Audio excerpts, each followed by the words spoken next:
मैं गोविंद शर्मा आज अपना परिचय दे रहा हूँ और अपनी जो कहानी है यहाँ तक आया हूँ उसके बारे में बता रहा हूँ।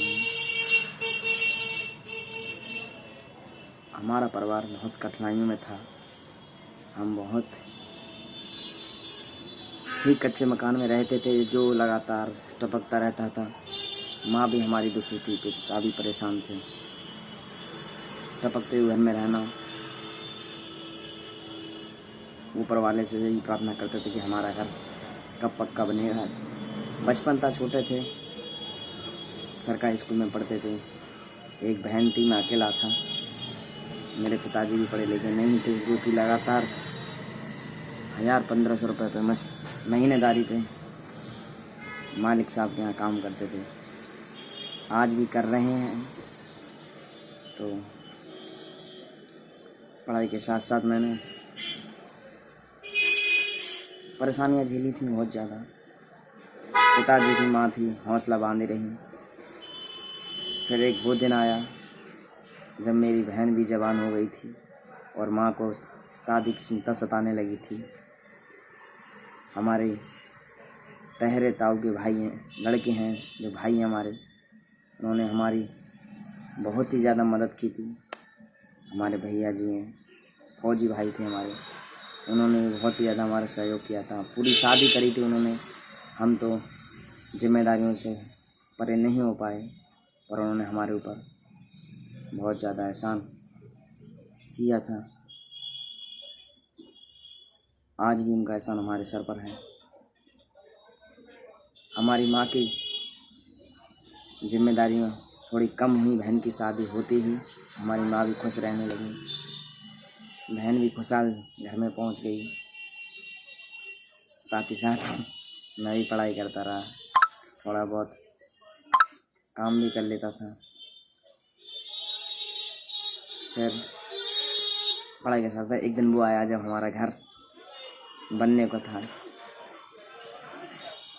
भैया जी का बहुत सहयोग रहा हमारा घर बनाने में। हमारे तहरे भैया जी हैं, बीच वाले जो श्री ओमवीर शर्मा जी, उनका बहुत सहयोग रहा। बहुत ही ज़्यादा उन्होंने मेहनत लगन से हमारा घर बनवा दिया। हम बहुत खुश थे और लगातार अपनी पढ़ाई भी करते रहे साथ साथ। फिर हमारा 2016 में इंटर हुआ और पढ़ाई करने के लिए हमारे पास उतना धन नहीं था जो आगे पढ़ाई कर सकें। माँ ने कहा बेटा बस इतना ही पढ़ा पाएंगे हम। हमने फिर इस दुकान पर ही मैं बैठा हूँ, इसी पर 2016 में 1800 रुपये महीनेदारी पर नौकरी करना प्रारंभ कर दिया। घर की जिम्मेदारियों को सर पर उठाते हुए आगे बढ़े और आज लगातार आगे बढ़ रहे हैं। माँ बहुत खुश थी कि हमारा बेटा भी कमाने लगा है। फिर एक दिन वो आया जब हमारे सर पर दुखों का साया टूट पड़ा। माँ को कैंसर हो गया। जिम्मेदारियाँ सर पर थीं। पिता पढ़े लिखे नहीं थे। भाइयों ने बहुत सहयोग किया, लेकिन हम माँ को 2019 में नहीं बचा पाए। 2018 में 30 दिसंबर के लिए माँ ख़त्म हो गई। इस दुनिया को पल्लों को सुधार गई और मुझे छोड़ गई। मेरी बहन की भी शादी हो चुकी थी। मेरे ऊपर खाने की समस्या और भी समस्या आने लगी। मेरी एक छोटी भाभी जी हैं जो छोटे तहरे भैया, उनकी घरवाली ने मेरा बहुत सहयोग किया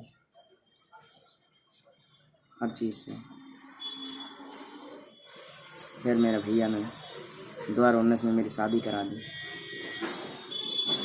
ईश्वर की कृपा से आज 2 बच्चे हैं, एक बेटी एक बेटा है। बाकी सब खुशहाल जीवन में। घरवाली भी ठीक है, बाकी सब ठीक ही हैं। अब जिम्मेदारी को सारे सर पर है, उसे निभाते आगे बढ़ना है। मैं जिला बदायूं, उजानी नगर के पास गांव है बड़ा मालदेव, उसका निवासी हूँ। उत्तर प्रदेश से आता हूँ।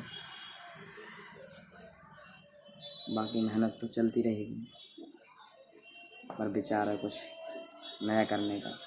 इसके लिए मैं आगे निरंतर बढ़ूँगा। जय श्री राम। सभी को आपके आशीर्वाद